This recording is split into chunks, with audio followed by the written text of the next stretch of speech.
In May 1976, a military coup in Argentina led to a dictatorship in the country and a civil war called the Dirty War. Anyone found helping or hiding people, including priests, was arrested and tortured, treated as opponents of the official regime. Young Jorge Mario Bergoglio was the head of the Jesuit priests in Argentina at the time. In this role, he hid priests and helped them flee Argentina. He looked into what every single Jesuit was doing. He wanted to know if they were engaged in something that could be dangerous. This is how he saved many Jesuits. I know 2 men for whom he did everything he could to help. He got them out of Argentina and most probably saved their lives. In 2013, journalist Nello Schiavo began a 6-month investigation to find out what really happened. He wrote a book with his findings called Bergoglio's List. He says witnesses assured him of the current Pope's innocence. One of the first people Bergoglio saved is currently living in Rome and doesn't want to be identified. They look very much alike, and Bergoglio, not knowing how to help him, dressed him up as a priest and gave him his own ID. He then crossed the border to Brazil. This is probably the first person Bergoglio helped out of instinct.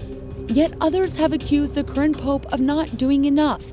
When Jesuit priests Orlando Yorio and Francisco Jalix were kidnapped, arrested, and tortured for nearly half a year, Bergoglio asked military leaders to release them, but to no avail. Even after speaking to dictator General Videla twice, many claimed Bergoglio could have done more. Despite disagreements, there has never been a concrete, proven accusation against him. The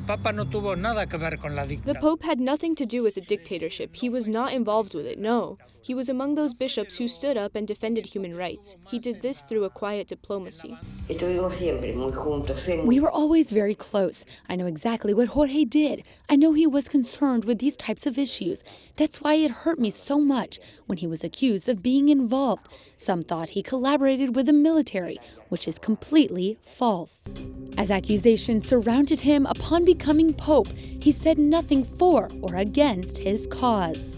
Some priests and bishops in 2006 and 2007, 30 years after the fall of the military government, discovered what Bergoglio had done and went to ask him why he had never talked about it.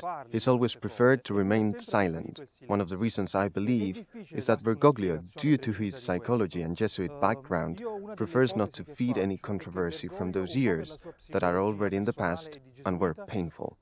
Pope Francis has kept this theme of silence throughout his pontificate. A recent example was in the height of the clerical sexual abuse. Instead of defending his awareness of the situation, he encouraged journalists aboard his flight from Ireland to Rome to make their own decision on the matter. Leggete voi attentamente il comunicato e fate voi il vostro giudizio. Io non dirò una parola su questo.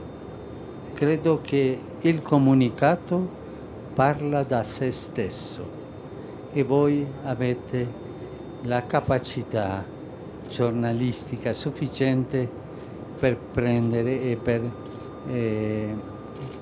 le conclusioni. Perhaps in these sorts of cases, the Pope prefers not to fuel either side by speaking up. As such, only he truly knows how many people and priests he was able to help during the Dirty War in Argentina.